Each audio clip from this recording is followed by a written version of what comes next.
acho que ele já está arrumado lá para o Maravilha lá. Deixa eu dar uma checada. Melhor checar. Eu não sei quem estava mexendo aqui, a Leonardo.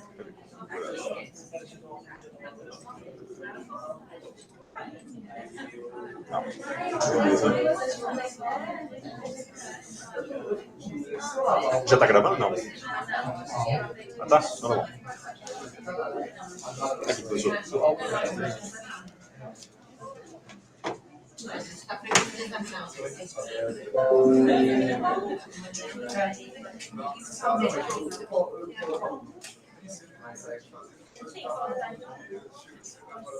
Bom, gente, boa tarde.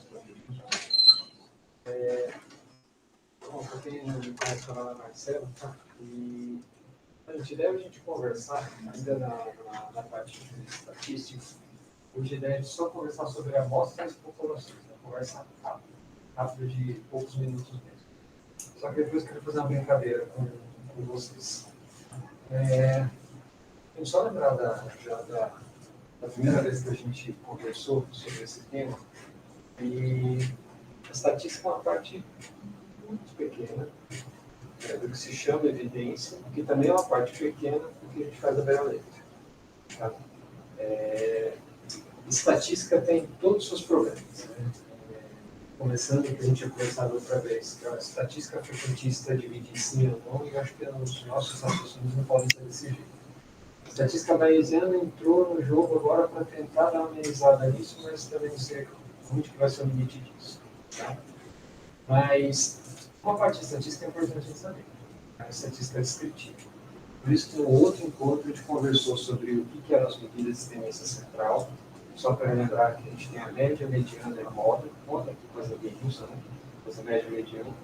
E as medidas de dispersão em cima, quer dizer, da sua amostra, em cima dessa medida de tendência central. A gente mais usa aí o 5, o desvio padrão, e máximos e mínimos. Então, assim, esse foi o resumo do que a gente viu da outra vez. Hoje a gente vai falar só sobre amostras de populações. Vamos lá, gente. Quem lembra o que é uma amostra e o que é uma população? Por exemplo, vamos ver os SAPs de todos os pacientes do HC hoje. Os pacientes do HC são uma amostra ou é a população? Conceitualmente, população é a gente juntar todos os dados que existem sobre aquela variável que a gente está imaginando. Então, os seus SAPs seriam os SAPs do mundo inteiro, do universo inteiro. Tá? Vamos pensar no mundo inteiro. E a amostra é quando a gente pega uma parte dessa população. Então, se a gente pegar os SAPs de todos os pacientes que estão em todas as UTIs do HC hoje, a gente está pegando uma amostra. Bom, e população seria que pegar tudo. Agora, se a amostra ela deve ser representativa de toda a população. E é sobre isso que a gente vai conversar mais para o final. Tá bom? Vamos lá. Então, assim, a gente vai falar aqui um pouquinho só sobre as definições desses primeiros pontos aqui. Né? A gente já falou sobre a definição de amostra e populações. Vamos lembrar só o que é o desvio padrão, por que ele é chamado de desvio padrão, por que ele compõe um componente que chama-se parametricidade das variáveis, o que é o erro padrão, que nada mais é que uma derivada dessas duas coisas de cima, depois eu falo sobre o intervalo de confiança. É sobre isso que a gente vai falar hoje. Tá? Bom, vamos lá. Então, população é quando a gente tem todos os dados possíveis daquela variável que a gente está imaginando. População, a amostra é uma parte dessa população. Tá? Olha, gente, a grosso modo, nós a gente começa a fazer umas derivações que elas podem existir ou não, a gente deriva ou que deriva. Por exemplo, a gente faz uma intervenção que separa uma intervenção, uma terapia, com alguma droga que separa um grupo de pessoas que têm uma doença, que um grupo é melhor, o outro pior. No final das contas, a gente criou duas populações, certo? Dentro de uma grande. Que são a população de pessoas tratadas com aquela droga e a população de pessoas não tratadas. Tá bom? Mas, enfim, pensar em população é sempre pensar no todo. Então, em geral, quando a gente está avaliando um estudo, lendo algum estudo, interpretando um estudo, a gente está falando de amostras. Tá bom? Bom, vamos lembrar o que é o desvio padrão. Gente, Desvio padrão é esse troço aqui que eu estou mostrando para vocês. O que se faz? Aqui a gente tem uma amostra com 16 valores. A gente calcula a média dessa amostra, que aqui é zero. Eu vou pegar todos os valores, pegar isso menos a média, isso menos a média, isso menos a média, tá? Somar tudo isso. Só que antes de somar, a gente vai elevar ao quadrado. Lembrar que elevar ao quadrado, isso daqui, ó, tem uma função aqui, que é eliminar os valores negativos. Tá? Bom, e no final a gente vai dividir pelo total da amostra menos 1. É sim que a gente tem para movimentar. Isso aqui é o desvio padrão. O que é importante saber o desvio padrão? É importante saber calcular? Não. É importante saber o que ele quer dizer para a gente. Então, se eu pegar aqui uma amostra que tem uma distribuição normal de qualquer variável. Se eu pegar aquela média que eu calculei ali atrás e colocar um desvio padrão para cima, um desvio padrão para baixo, o que eu sei disso? 68% dos indivíduos, quer dizer, desses 16 indivíduos, desses 16 números que estão aqui, estão dentro desse conjunto de números que eu estou mostrando para vocês. Certo? Fez sentido isso? É por isso que é chamado de estatística paramétrica. É por isso que o desvio padrão entra no negócio que chama de estatística paramétrica. Então, quando você fala de dados que têm distribuição geral, você fala, são dados paramétricos. Por quê? Tem essa propriedade de a gente confluir um número sabido de indivíduos quando a gente trabalha no conjunto. Bom, se eu pegar dois desvios padrão, para cima e 2 para baixo, eu vou ter 95,4% aqui da população. 3, 99,7%. E se eu pegar 1,96, eu vou ter 95%. Então, guarda esse 1,96 na cabeça, que vai ser importante para a gente mais para frente. Erro padrão, gente, é uma variável que ela foi criada para a gente calcular o intervalo de confiança. Vamos já adiantar o intervalo de confiança. Alguém lembra o que é? Agora, quase todos os estudos que vocês estão lendo no dia a dia, eles apresentam, não digo todos, mas quase todos apresentam os desvios padrão. Ou, perdão, os erros padrão. Ou intervalo de confiança. Tá? O que é intervalo de confiança, gente? Então é o seguinte, eu tenho uma amostra, eu tenho um desvio padrão perfeito. Quando eu calculo o erro padrão dessa amostra, tá? Eu posso calcular, vamos voltar aqui nesse gráfico aqui atrás, onde eu tenho a maior chance, quer dizer, esses 95%, de achar uma variável que é a média da população. Peraí, para isso a gente vai deixar como resultado. Se eu pegar o padrão, tá? Usar como dizia o padrão, pegar a média da minha amostra, usar 1,96 erro padrão para cima dela, 1,96 para baixo, eu vou ter intervalo de confiança. Isso se chama intervalo de confiança. E o que é o intervalo de confiança? É um intervalo onde provavelmente está a média da população. Então, olha, pensei o contrário agora. Eu tenho uma amostra, calculei o intervalo ao redor da média dessa amostra, e a média da população deve estar dentro desse intervalo de confiança. Faz sentido? Tá. Então, quando eu falei para vocês que a gente pode, por exemplo, fazer uma droga no dente e um grupo de pacientes que melhoram a sobrevida deles. Então a gente vai lá e coloca, sei lá, a média do tempo de sobrevida deles. Então vai ficar um grupo grande, vai ficar um grupo que vai ver mais e vai ver menos. Aqui a gente pegou uma população, por uma intervenção a gente separou em duas. E vão ter duas médias diferentes de tempo de sobrevida. Tá? Então se eu pegar a média de sobrevida de uma das drogas, por exemplo, vai ficar lá em 2 meses. Só que com intervalo de confiança que vai de 1 mês para 3 meses. Da outra droga vai para 10 meses de sobrevida. Só que ficou entre 9 e 11. Quer dizer, eu tenho 2 intervalos de confiança, 5% e 5%. Então a média dessa população primeira não chega nem perto da média da segunda população. Então, são coisas que parecem ser bem diferentes. Porque a gente chama de estatisticamente diferente. Agora, isso é um termo meio vago. O que é importante a gente saber disso? Elas são bem diferentes. A gente fez sentido do que eu falei, ficou perdido. Tá? Então, assim, só o que tem que ficar assim, o intervalo de confiança de uma amostra diz para a gente, naquele intervalo de confiança, provavelmente está a média da população da qual foi retirada aquela amostra. Certo? Bom, um desenho aqui que deixa isso mais claro. Depois a gente volta. Isso aqui, ó. Eu tenho aqui uma população. Aí eu vou tirando aqui, de ponto de vista totalmente sortido, crio uma amostra, crio outra amostra, crio outra amostra, crio outra amostra, crio outra amostra. Aqui eu estou mostrando o intervalo de confiança de todas essas amostras. Então, a média da população provavelmente está dentro desse intervalo de confiança, está dentro desse intervalo de confiança, dentro desse, dentro desse, dentro desse. Certo? Por exemplo, se eu pegar o valor de hemoglobina do mundo inteiro. Aí vamos pegar todo mundo lá na Cordilheira dos Andes, que a hemoglobina deve ser um pouco maior, ou bastante maior. Então eu vou ter aqui uma amostra que tem aqui esse intervalo de confiança. E quem vive no nível do mar que deve ter hemoglobina mais baixa. Tem aqui o seu intervalo de confiança. Olha, o intervalo de confiança da média da população é abrangido pelos dois. Certo? Então, o intervalo de confiança diz para a gente onde eu vou achar a média da população. Com 95% de chance de estar certo nisso. Eu pego 1,96 erro padrão para cima, 1,96 erro padrão para baixo. Vamos lá no erro padrão. O padrão, gente, ele deriva disso aqui. O que é isso aqui?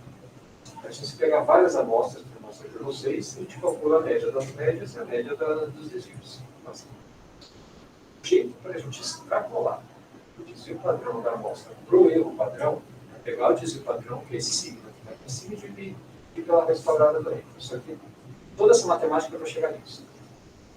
Ok. Qual a coisa mais importante? Duas coisas mais importantes para a gente saber dessas contas aqui. O erro padrão vai ser menor que o desvio padrão. Quanto maior a amostra, o número de indivíduos da minha amostra, menor vai ser o erro padrão. Menor é o padrão, menor o intervalo de confiança. Bom. A gente falei que a gente ia falar. Então, população é o todo, a amostra é uma parte do todo. E esse intervalo de confiança de 95% diz para a gente que naquela amostra que eu estou vendo, a média da população a qual aquela amostra pertence deve estar dentro desses 95%. Bom, era isso que eu tinha para falar. Agora, vou fazer uma brincadeira, gente.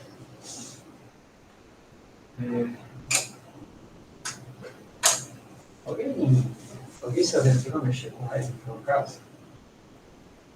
Alguém de vocês gosta de matemática e estatística? Tá certo. Vamos lá. Deixa eu só mostrar uma coisa para vocês, gente. Ó, eu estou fazendo propaganda do R porque ele é totalmente livre, tá bom? Thiago, você já mexeu com R? Nunca mexi, não. Tá. Já ouvi falar. Ó. Gente, desculpa, assim, não tem como ter conflito de interesse, porque, mais uma vez, ele é gratuito. Mas, ó, deixa eu mostrar uma coisa para vocês. Quem algum dia quiser mexer com estatística, eu já comentei isso da outra vez, vou falar de novo. Os grandes softwares de estatística, tipo SPSS, toda a linha Sigma, eles estão sendo descontinuados do mercado porque ninguém responde. Ainda hoje, tem gente que usa Stata, mas que a tendência é cada vez mais usar menos. Porque tem um R que é totalmente gratuito. Quando você vai ler as cláusulas dele, você não tem garantia alguma. Você dá uma assustada. Você vai ler. Quase todos os textos dele são avaliados, são usados na R como software de estatística, e assim por diante. Aí você vai ganhando um pouco mais de confiança nele, mas que assusta essa frase.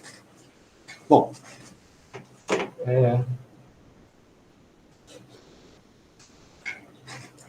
o R, gente, para quem quiser usar em algum momento,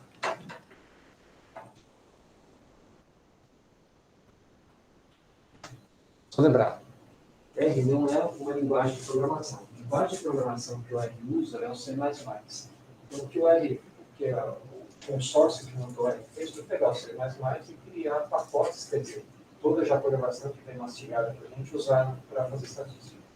Bom, mas a linguagem dele é o C++.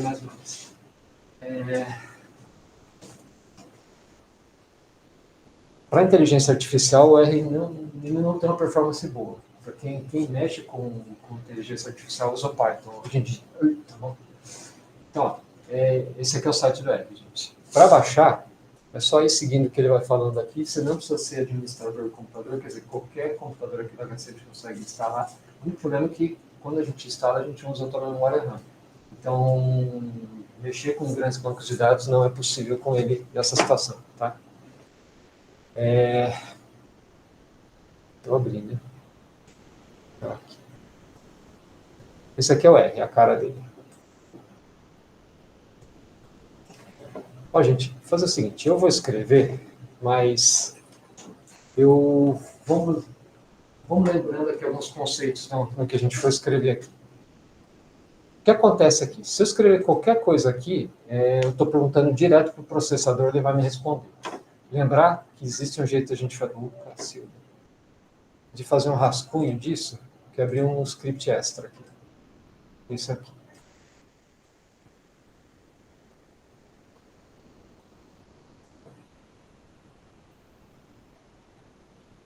Lembrar que isso aqui foi feito para ensino, então ele tem um monte de banco de dados prontos.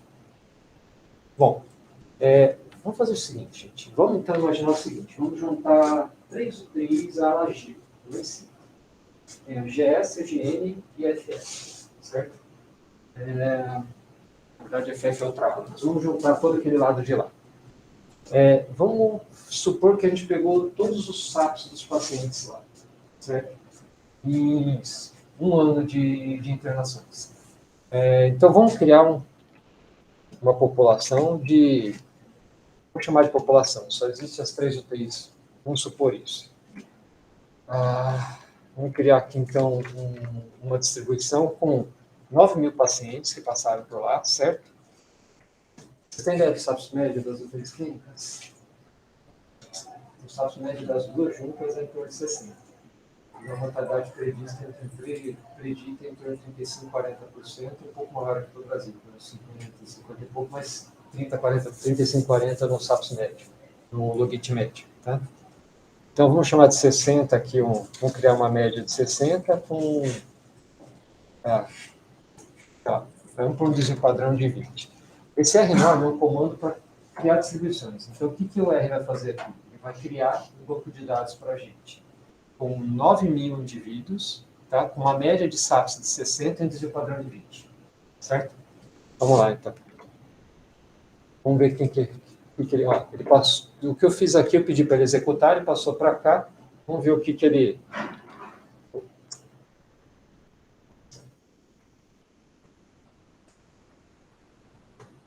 Isso aqui é o banco de dados, ó.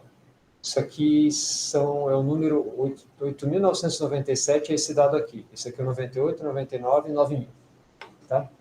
Então aqui tem 9.000 números, cara. Só que tá tudo... Vamos lá. Só para ele ficar número inteiro. Pedi só para ele deixar 0 casas decimais, tá bom? A única coisa que ele vai fazer a mais aqui. Certo? Então temos aí 9.000 SAPs de 9.000 pacientes que passaram nas 3 UTIs. Tá bom? Se eu considerar as 3 UTIs juntas como uma população, acho que o que a gente conversou aqui faz sentido se eu falar para vocês assim, olha, a GN vai ser uma amostra, GS vai ser uma amostra e a FF vai ser outra amostra, certo? Então vamos criar 3 amostras dentro dessa população. Gente, como é randômico, eu vou fazer o seguinte, em vez de ficar sorteando o número, vamos pegar o primeiro tercio, o segundo tercio e o terceiro tercio, certo? E cada um desses tercis é uma das UTIs. Então vamos lá, amostra 1. Não, acho que eu tinha falado para vocês no R, quando vocês querem atribuir alguma coisa a uma variável, você usa a seta. Se colocar igual, vai dar a mesma coisa, tá? A maior parte das vezes, não sempre. Então, vamos pegar essa primeira população. Esse colchete que eu estou pondo do lado, ele vai fazer o seguinte. Está vendo que aquilo que eu mostrei para vocês, esse colchete que tem aqui é a posição do 71. O 48 não apareceu aqui, mas se ele viesse aqui embaixo, seria 8998. Então, o que eu vou fazer? Aquele colchete que eu estou pondo, eu estou reproduzindo isso que vocês estão vendo aqui. Então, eu vou pedir para ele buscar do número 0 ao número 3.000, para esse primeiro grupo. Tá? Então, ó, vamos ver se deu certo. Essa primeira amostra. Está vendo que agora ele vem até o 91, 92, 3, 3 mil. Então, estão os primeiros 3 mil sacos dessa amostra, dessa população toda que eu mostrei para vocês. Tá bom? Então, vamos fazer a mesma coisa para o resto aqui. Então, a gente já chega no... Por que a gente está fazendo isso, tá? Bom, segunda amostra, segundo o TI, vai a GES. Então, eu queria do 3001, porque está indo até o 3000 primeiro, até o 6000, certo? E o último, eu queria do 6000, opa, 1, até 9000. Está fazendo sentido isso que a gente está fazendo? Está criando um banco de dados. Então, em vez de coletar a amostra, a gente resolveu inventar. A terceira dá um. Opa. Então, tá aqui. Então, aqui as 3 amostras, tá? A primeira eu já mostrei ali para vocês, a segunda é essa. Ó, eu estou dando Ctrl R, quando eu dou Ctrl R, ele pega o que está grifado para cá, põe para lá e executa. Tá bom? Bom, então... Então, os 9 mil, as 3 amostras com 3 mil indivíduos cada um. Então, vamos lá, gente. Vamos fazer uma brincadeira. Vamos pegar a média da população de SAPs. Vou pedir para ele calcular a média para mim. É só pedir para ele calcular a média da população. Certo? Então, esse M aqui. A média deu 60,3. É uma média alta. Perfeito. Vamos calcular a média de todos. E daí a gente chegar até lá no intervalo de confiança, para a gente pegar o intervalo de confiança de cada uma das amostras e comparar com a média da população. E a minha ideia é a gente ficar replicando isso para ver se sempre, todas as amostras que a gente criou e vai criar vão abranger a média da população. Tá bom? É isso que eu queria chegar no final para mostrar isso para vocês. Mas vamos fazer isso composto um por um. Ó, M1 vai ser a média da primeira amostra, segunda amostra, terceira amostra, né? Então, vamos lá. Isso aqui é a amostra 1.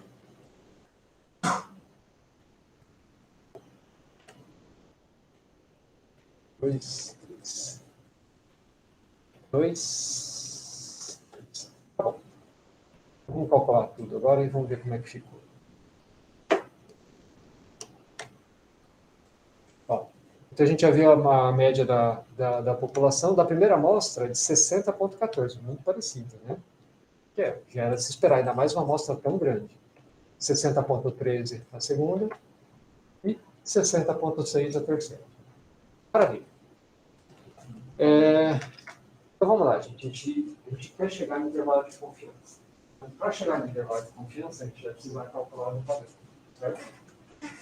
Para calcular um padrão, o que a gente precisava mesmo? Padrão. Perfeito. Desvio padrão. Então vamos calcular o desvio padrão dessa moçada aqui toda. Vamos chamar de DP.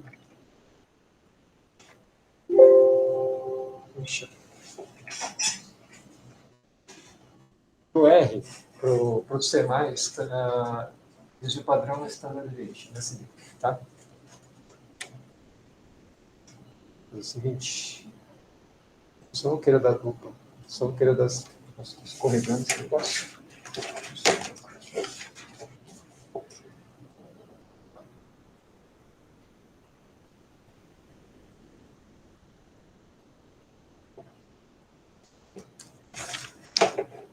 Melhor na raça. Bom,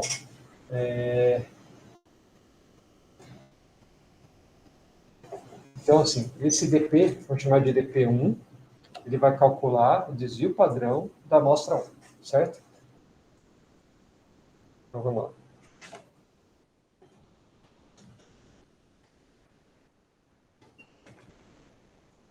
Mais DP2,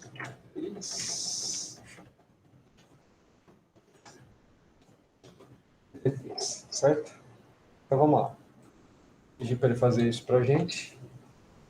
Vamos ver. Esse é o desvio padrão da primeira amostra, desvio padrão da segunda amostra, desvio padrão da terceira amostra. A gente já tinha pedido para o banco ser criado com 20, né? Então está ao redor de 20. Perfeito. Vamos lá, gente. Próximo passo é o erro padrão. Como é que eu vou calcular o erro padrão?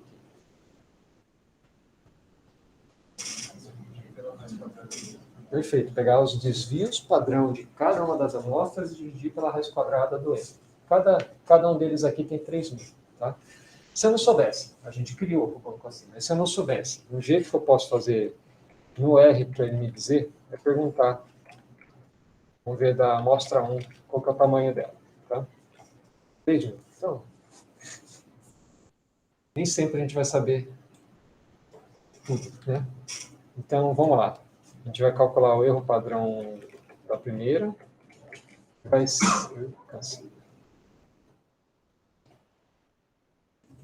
o DP1 sobre a raiz quadrada de 3.000. Raiz quadrada, na lógica, é sempre espero do inglês, né? Então, SQRT. Tá? Assim, quase todos os programas de estatística fazem a partir de raiz quadrada com SQRT. Concordo? Tá certo esse erro padrão? Então, perfeito. Vamos lá. Vamos pedir para ele mostrar para a gente aqui. Então, o erro padrão é de 0,3, muito menor do que o desvio padrão. E por que ele é muito menor? Porque a amostra é muito grande, certo? 3.000. Bom, maravilha. Vamos fazer isso para cada uma delas, então.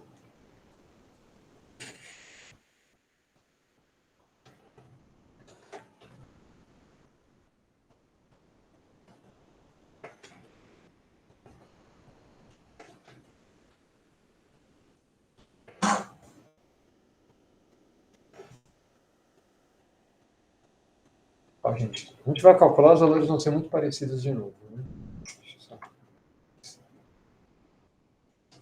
E agora? Para calcular o intervalo de confiança, intervalo, certo? Então, eu tenho um intervalo que eu vou ter um número menor, um número maior. Essa fronteira menor, fronteira maior. Então, o intervalo de confiança 95%, quer dizer, se eu quero pegar 95% dos indivíduos que fazem parte da amostra, eu vou usar aquele 1,96, certo? Então, vamos lá. Vamos pegar o intervalo de confiança, o limite inferior da primeira amostra. Como é que eu faço isso? É o erro padrão da primeira amostra vezes 1,96. Não é isso? Eu vou tirar disso da média?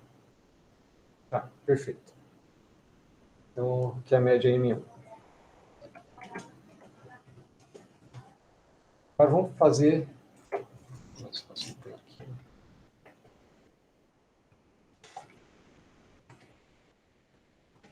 Vou pegar o intervalo de confiança, limite superior. É a mesma coisa, só que eu vou somar. Certo? Tá bom. Vamos pedir para ele fazer isso para a gente. Tá lá. Vamos fazer o seguinte. O intervalo de confiança, no final, o primeiro intervalo de confiança, a primeira amostra, vai ser... Ó, eu vou só pedir para ele montar tudo numa linha só, para a gente conseguir ver de uma forma mais fácil esses números que a gente está fazendo. Para isso eu vou usar esse comando que chama paste, porque ele é tipo o Ctrl+V de várias coisas ao mesmo tempo, tá bom?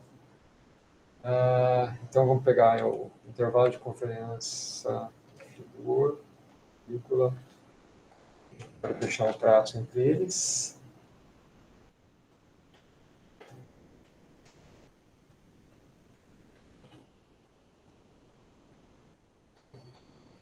Certo? O que ele vai mostrar para mim? Esse número que a gente calculou como limite inferior, o número que a gente calculou como limite superior, e vai deixar um traço entre eles. Então, vamos lá, só para a gente ver. Esse intervalo... Tá meio feio, né? Vou tirar esses números quebrados aqui.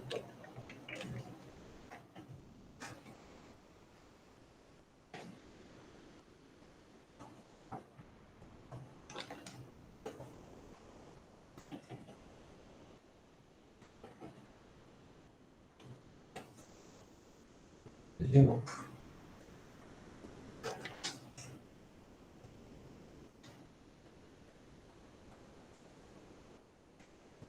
Aqui está aqui o intervalo de confiança. Vocês lembram quanto que era a média da população? O N aqui? Só para a gente relembrar. A média era 60. O que esses números estão me dizendo? Que nessa primeira amostra, tá? O intervalo de confiança dos SAPs vai de 59 a 61, a média da população está aqui dentro. Então, acho que está 95% de dar certo, deu certo dessa vez. Certo? Eu vou fazer isso para os outros aqui rapidinho. Eu tinha perdido muito tempo nisso.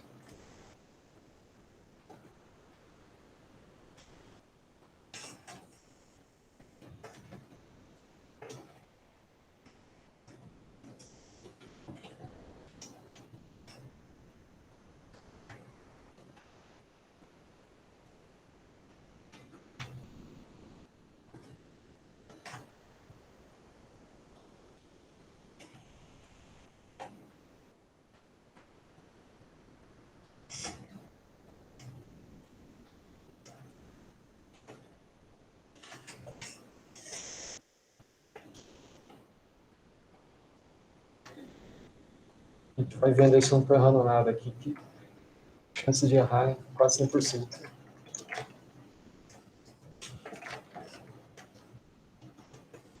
Maravilha. Então tá aqui. Pedi para ele calcular. Tá bom. Eu vou pedir só para ele imprimir para a gente ali do lado a média. Intervalo de confiança 1, intervalo de confiança 2, intervalo de confiança na amostra 3, tá? Então, 4.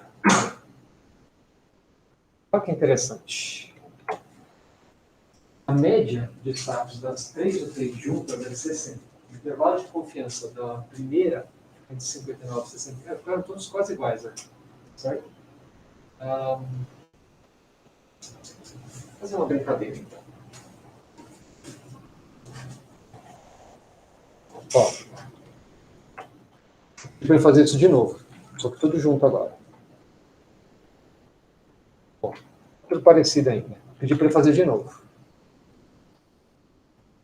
Perfeito. Pedi para ele fazer de novo. Vocês estão vendo que está dando tudo certo. A média da população está entre o intervalo de confiança das 3 amostras, todas as vezes que eu fiz, né? É uma coisa.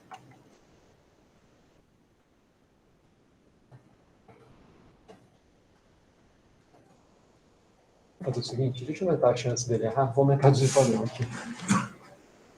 A gente vai ter SAPS negativo aqui, tá? Provavelmente, com esse desvio padrão tão grande, mas tudo bem.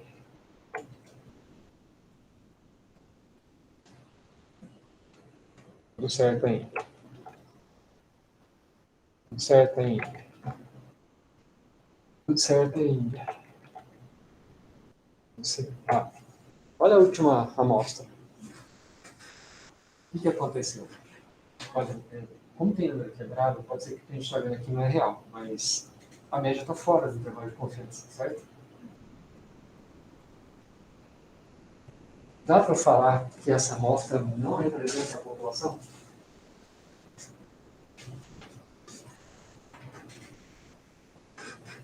Afinal, está fora.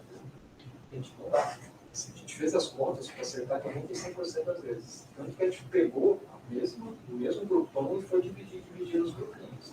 A gente foi sorteando. A chance de dar uma coisa errada existe. Se eu tiver que calcular 5% por vez, é só fazendo as contas. Se eu fizer isso 10 vezes, vai aparecer. Assim, se eu fizer 20 vezes, vai aparecer uma vez. Certo? Isso que vocês estão vendo aí. Tá fazendo sentido isso que eu estou falando? Tá? Então, assim, só lembrar que o que a gente faz no dia a dia de contas é baseado nisso que a gente está vendo. Tem muita coisa que a gente fala, isso aqui é diferente. Né? E assim por diante. Nas ciências biológicas, a gente usa os níveis de significância que são estrondosamente altos. Você fala 0,05. Você não fala. pessoal das exatas, para eles, 0,001 já é bem baixo, já é bem alto. Né? Então, só para te se posicionar ali também no raciocínio. Às vezes vocês veem lá um gráfico de probabilidade de sobrevida, que ele abre horrores. Aí você vai ver a estatística mais significativa. Assim, foi porque provavelmente só precisava colocar mais paciente ali para o estudo. E assim por diante. Então, a gente, estatística, cuidado. Ela ajuda, mas ela confunde. Tá? Acho que assim, para a gente levar alguma coisa para a PHP, basta estatística. Um monte de coisa, inclusive assim, ética, valores dos pacientes e custo. Você aqui no Brasil, a gente leva bastante. Tá bom? Bom. Ficou claro isso? Alguém entendeu a questão aí, gente? A gente vai embora, então, né? Pessoal.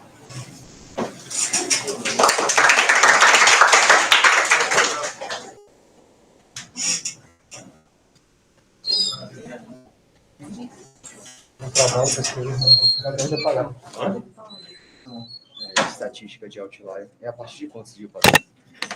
Cara, assim, outlier, assim, qualquer um que está fora disso do intervalo de confiança, fora do dígito, do intervalo de confiança do que você quer pensar. Se você pensar numa amostra que estiver fora de 1,96, você já pode falar que é outlier. Porque você sempre, assim, a gente usa esse 5% para quase tudo, né? Não só para significância, mas também para abrangência. Tá? Agora, para distribuições não normais, o conceito de outlier já é um pouco mais diferente. Você vai ter vários dados. O Dr. Peck foi quem criou as ranges de Peck, né, das medianas. Eu não lembro, mas era uma fórmula. Cara, eu vou dar uma checada, eu te mando isso no grupo. Tá? Mas, em geral, assim, quando a gente está falando de estatística paramétrica, se tiver por cima do fora de 95, isso que a gente vê aqui só é outlier. Né? É uma amostra outlier. Porque ela faz parte da população, ela faz. Essa é a definição do outlier. Não é uma definição numérica exata. Para a distribuição não normal, sim. A distribuição normal é assim, de fazer parte da população, mas não está dentro de cair nesse 5% fora. Na paramétrica não é bem exato, mas na não paramétrica tem um número que você pode definir. Assim, tem conta, assim, pelo menos quando você usa o mediano pelo Dr. Tuck. O R, por exemplo, ele não faz, ele aproxima. As ranges de Tuck, elas são, assim, se você cair entre dois números, por exemplo, P25, nas ranges de Tuck, ele vai, se for entre esses dois números, cair para 3/4 de distância para um número, ele vai pegar os 3/4. A mediana habitual, não, para 3/4, pega o valor de baixo. Então, assim, saem valores quebrados daí. É que, assim, na maior parte das vezes não vai fazer diferença nenhuma, tá, pra gente. Mas tem conta para fazer, eu te mando isso aí, tá bom? Vamos parar a gravação?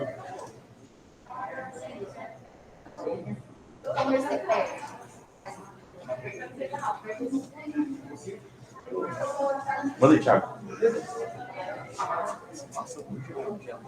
Lá na lá na a gente teve a